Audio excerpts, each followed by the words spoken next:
Okay, let's unpack this.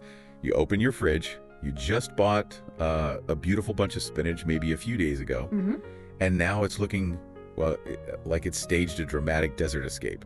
Sound familiar? No, absolutely. Happens all the time. You're probably thinking, isn't the whole point of a refrigerator to keep this stuff fresh? That's the expectation, isn't it? We place a lot of faith in that appliance humming away in our kitchens. The ultimate guardian of our groceries, right? Right. But the truth is, simply tossing your produce into those crisper drawers isn't always the preservation powerhouse we imagine. Exactly. So on this deep dive, we're tackling the mystery of why those vibrant veggies turn sad so quickly. Yeah. And more importantly, we're uncovering how you can realistically double their lifespan without spending like a single extra cent. That's the goal. Think of it as unlocking your refrigerator's hidden potential, turning it into a true freshness champion. And to achieve that champion status, we need to identify the key factors, the things that contribute to that premature spoilage. Let's think of them as maybe 3 unseen forces at play within your fridge. Unseen forces intriguing. Tell me more. Okay, so the first of these silent influencers is ethylene gas. Ethylene gas. Yeah, it's a naturally occurring hormone. It's released by certain fruits as they ripen. Okay, so who are the usual suspects? Which fruits are we talking about here? Well, apples, bananas, and pears are some of the more prolific producers of ethylene. Right. And while this gas is essential for those fruits to reach their peak flavor and texture, it can have a pretty detrimental effect on many vegetables. Especially the green leafy ones. Exactly, particularly leafy greens like lettuce and kale. It causes that wilting, the yellowing. That explains a lot. So that sad, droopy look, I often see that's the ethylene at work. On a cellular level. Precisely. In fact, research has indicated that vegetables exposed to ethylene can spoil up to 50% faster. 50%, wow. Yeah, faster than they would otherwise. So that innocent act of just placing a bowl of ripening fruit near your salad greens, that could be the silent assassin of their crispness. Okay, so the fix. The fundamental solution here is actually quite straightforward. Store your ethylene-producing fruits separately. Keep them in a different part of the refrigerator, well away from those sensitive vegetables. Makes perfect sense. So strategy number 1, thoughtful separation. Got it. What's the second challenge our refrigerated environment presents to our produce? The second key factor is humidity. Now, this is where it gets a little nuanced. Humidity, right? Because vegetables, being essentially living tissues, they need a certain level of moisture to maintain their freshness. They need to retain water, so to speak. Like keeping the air around them just right, not too dry. In a way, yes. However, the optimal humidity level isn't universal. It's not the same for all types of vegetables. Oh. Generally speaking, leafy greens thrive in a more humid environment. Think of that slightly maybe steamy feeling. Whereas things like onions and garlic, they prefer significantly drier conditions. Okay, so the default humidity level in the crisper drawer might not be the ideal spa treatment for every vegetable in there. Exactly. What happens if the humidity balance is off? Too dry or too wet? Well, if the surrounding air is too dry, your vegetables will lose moisture. That leads to wilting and a loss of that desirable crispness. Limp lettuce. Nobody wants that. No. Conversely, if there's excessive moisture, you create an environment that can encourage sprouting, the growth of mold, and that unpleasant, slimy texture we've all encountered. Ugh, the dreaded slime. The true sign of defeat. Definitely. So humidity. It's about creating the Goldilocks zone, not too wet, not too dry for each type of veggie. Okay, what's the third unseen force at play? The third crucial factor is temperature, specifically the fact that the temperature isn't uniform throughout your refrigerator. Right. Most of us assume that once something is inside the fridge, it's in a consistently cold zone, but that's often not the reality. This is where it gets really interesting. I've definitely noticed some areas in my fridge feel much colder than others. It's not just one uniform chill. Exactly. The temperature can fluctuate quite a bit depending on the location within the appliance. Like the door. The door compartments, for instance, they tend to be the warmest areas, potentially reaching temperatures as high as 6 to 8 degrees Celsius. Because you open it all the time. That's a big part of it, yeah. The frequent opening and closing exposes them to warmer room air. Okay, and the coldest part? On the other hand, the bottom shelves are typically the coldest, sometimes getting close to the freezing point around maybe 2 to 4 degrees Celsius. Wow, that's a significant temperature difference. A gradient within one appliance. What are the practical consequences of these temperature variations for our vegetables? Well, you might find more delicate vegetables stored on the bottom shelf actually starting to freeze slightly. Oh. Yeah, that leads to cellular damage and a mushy texture when they thaw out. Meanwhile, items stored in the warmer door compartments might not be getting chilled enough to significantly slow down those enzymatic processes that lead to spoilage. So things in the door might go bad faster. Potentially, yes. This uneven cooling contributes significantly to vegetables deteriorating at different rates, even when they're stored inside the same refrigerator. So we've got ethylene, humidity, and uneven temperature, all subtly messing with our fresh produce. It sounds like we need a much more strategic approach to refrigerator real estate. Precisely. Think of your refrigerator not as one uniformly cold box, but as a collection of distinct power zones, you could call them. Power zones, I like that. Yeah, each with its own unique climate characteristics that make it better suited for preserving certain types of food. Understanding and, using these zones is key to unlocking optimal freshness. Okay, give us the intel. Wrap it out for us. What are the 5 power zones we need to be aware of in our refrigerators? All right, zone 1 is the door compartment. As we've discussed, this is the vibrant neighborhood of your fridge. Meaning lots of activity, temperature swings. Exactly. It experiences the most temperature fluctuations. So because of this instability, it's generally not the best location for most vegetables. So if not vegetables, what should we consider storing in the refrigerator door? What works there? Items that are less sensitive to those temperature variations, things like bottled juice, butter, which is often kept slightly softer for spreading anyway. Right. Condiments like tomato sauce, eggs, hard cheeses, they tend to fare well in the door compartments. Got it. Door is less sensitive residence. What's power zone number 2? The second zone is the bottom compartment, often the crisper drawer. This is the wet oasis of your refrigerator. Wet oasis, okay. It typically maintains a colder temperature, around 2 to 4 degrees C, and a higher humidity level. And that's good for it. This high humidity, cold environment is ideal for leafy green vegetables. Things like mustard greens, water spinach, asparagus, mushrooms too. Okay. Any tips for using this zone? A helpful tip here to maximize the oasis effect is to maybe gently wrap these vegetables in a slightly damp paper towel before placing them in an air-vented bag or container. This helps maintain that higher humidity directly around the produce and extends their freshness. That damp paper towel trick sounds like a simple but effective way to create a little mini spa for my leafy greens. What about the middle shelves? What's the climate like in Power Zone 3?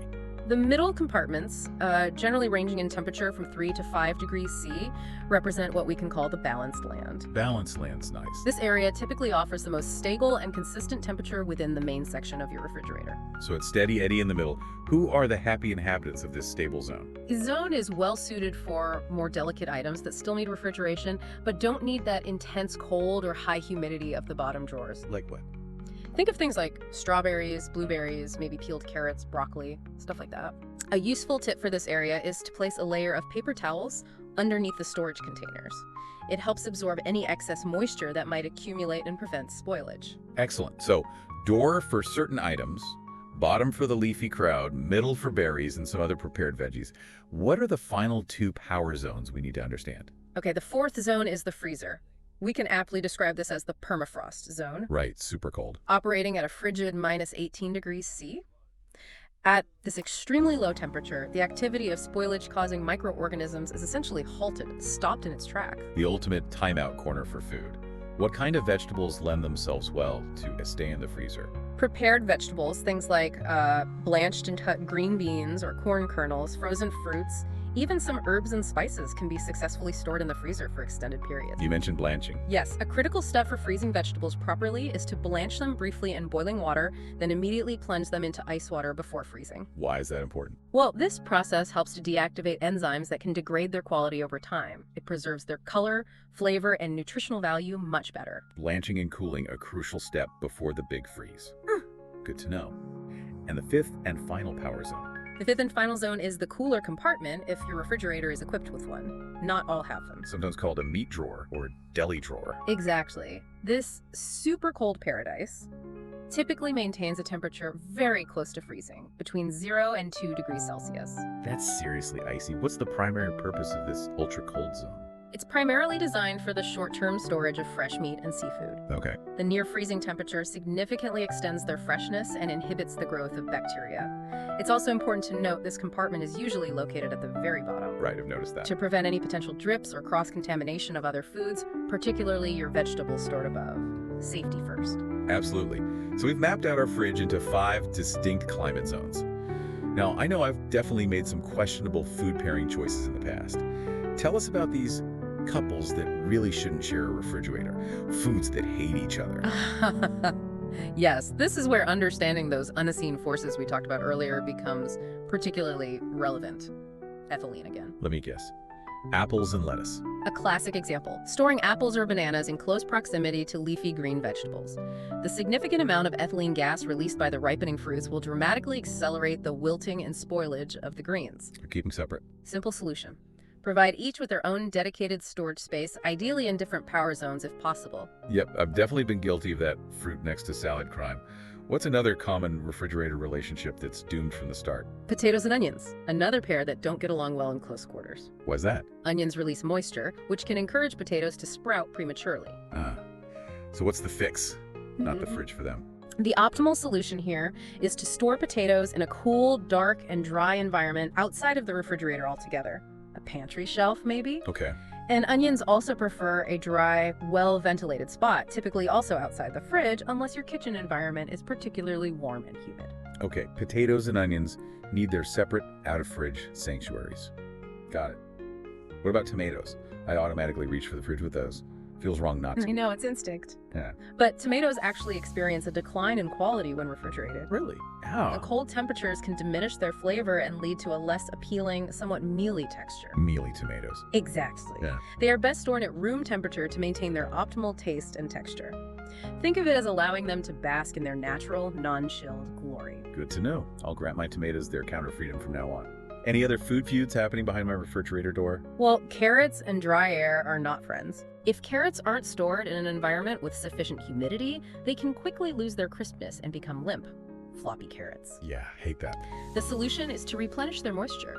You can either soak them in cold water for a bit or wrap them in a damp towel within a sealed container. Where should they go? Ideally in the higher humidity of the crisper drawer after you've done that. So actively reintroducing moisture for the sake of carrot crunch.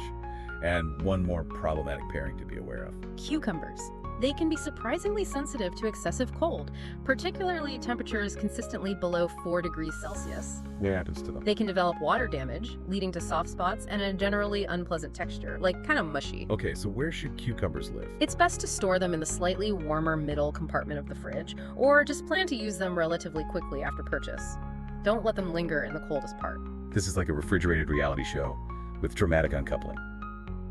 Okay, so now that we know who the troublemakers are and which foods prefer their own space, let's dive into some concrete, science-backed strategies for maximizing freshness. What are your top preservation tips? Okay, we've touched on some of these already, but let's consolidate the most impactful actions you can take. Firstly, if you find yourself with slightly wilted leafy greens, don't toss them immediately. There's hope. Often, yes. You can revive them quite effectively by soaking their roots or stems in lukewarm water for about 15 minutes. It's a surprisingly quick pick-me-up. A little hydration therapy for stressed out spinach. Love Yeah. it. What's tip number 2 for extending vegetable life? To minimize the impact of ethylene gas on nearby sensitive vegetables, remember the bananas. Yeah? Try wrapping the stems, just the very top part where they join, in plastic wrap. Really? Does that work? It can help. This simple barrier can slow down the release of the ripening hormone from the stems. Every little bit helps. Clever. A mini containment strategy for bananas' ethylene emissions. Tip number 3. For general humidity management within your vegetable drawers, line them with a layer of paper towels. Okay, why? These paper towels act like a sponge. They absorb excess moisture and help prevent the conditions that lead to mold and that undesirable slimy texture we discussed. Change them when they get damp. Simple but smart. What's next on our list of freshness boosters? Only wash your vegetables immediately before you intend to use them. Not when you get home from the store. No. Washing them upon bringing them home introduces extra surface moisture, which can significantly increase the risk of mold growth during storage, even in the refrigerator. Keep them dry until prep time. Makes perfect sense. Tip number 5.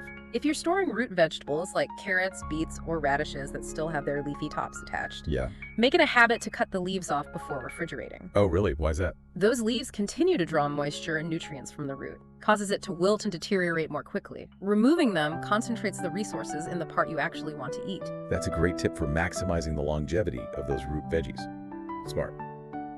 Number 6 in our preservation playbook. For asparagus, try giving them a spa treatment. Stand the stalks upright in a container, like a glass or jar with about an inch of water at the bottom. Then loosely cover the tops with a plastic bag or maybe some aluminum foil. Why cover the tops? Helps keep some humidity around the spears while the bottoms stay hydrated. It maintains their crisp texture really well. Like a refreshing drink and a cozy cover for the asparagus. Okay. And our final scientifically sound preservation secret. Tip 7. If you are using plastic bags to store your vegetables, say broccoli or beans, Ensure there is adequate airflow by punching a few holes in the bags, or use those vented bags you can buy. Oh, so don't seal them tight. Right. This ventilation helps to prevent the buildup of excess moisture, which, as we know, can encourage spoilage. Let them breathe a little. Okay, 7 fantastic, actionable, and science-informed tips to keep our vegetables thriving longer. Now let's flip the script.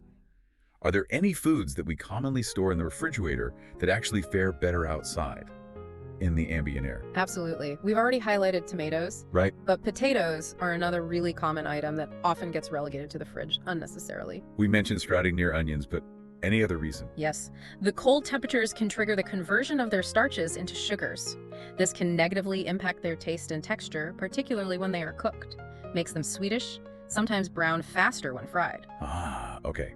So a permanent eviction notice for potatoes from the refrigerator. Where should they live? They are best stored in a cool, dark, and dry pantry or cupboard. Keep them out of light, too. Got it.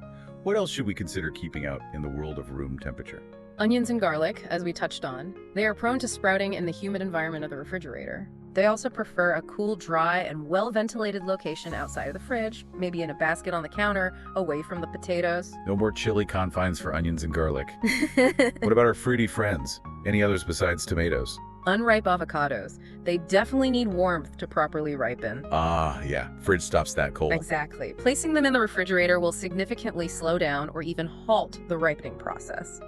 Once they reach their desired ripeness, then you can transfer them to the refrigerator to extend their shelf life for a few days. Good distinction. Ripen first, then chill if needed. Anything else? Whole watermelons, believe it or not. Really? Whole ones? Yeah.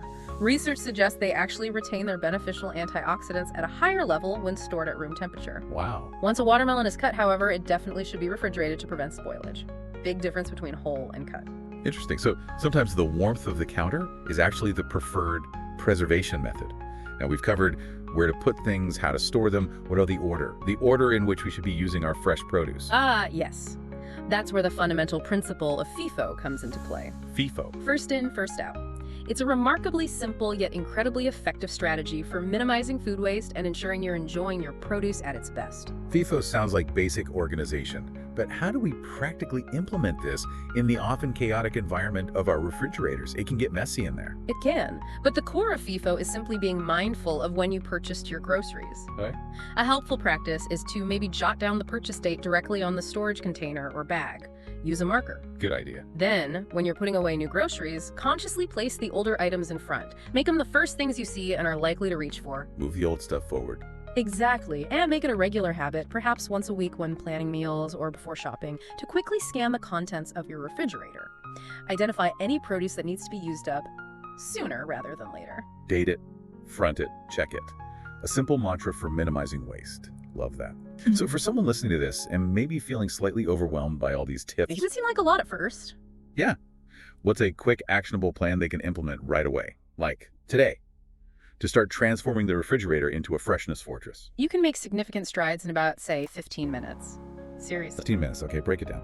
First, maybe just do a quick wipe down or clean of the inside of your refrigerator shelves and drawers. Get rid of any old spills. Good start. Then, take a look at the produce you have on hand and mentally categorize it based on whether it's a high ethylene producer or sensitive to it. Apples here, lettuce there. Okay, quick sort. Gather your storage containers, paper towels, any spare vented bags. Get your tools ready. Prep station. Now, strategically arrange your vegetables and fruits in the appropriate refrigerator power zones based on our discussion. Greens low, berries middle, etc. Put things in their zones. Finally, take those few extra moments to label your containers or bags with the date of purchase, or at least make sure the older stuff is clearly visible at the front. Right. It's a relatively small investment of time, that 15 minutes, that can yield surprisingly large returns in terms of fresher food and a reduction in food waste. A 15-minute fridge refresh for long-lasting freshness. Yeah. I love that. That feels achievable.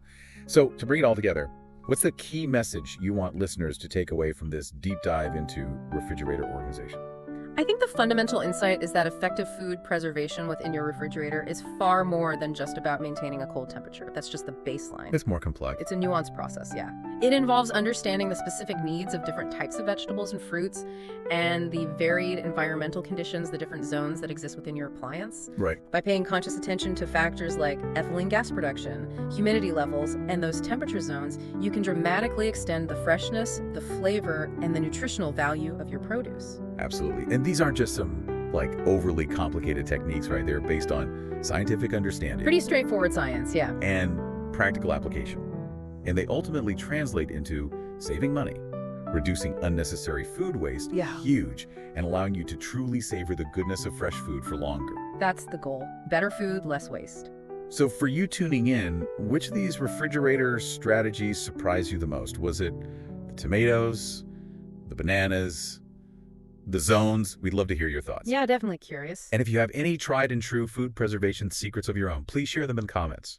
Because as we've explored today, preserving food effectively isn't just a chore, it's also a mindful practice, contributing to a more sustainable and, frankly, delicious way of living. Well said.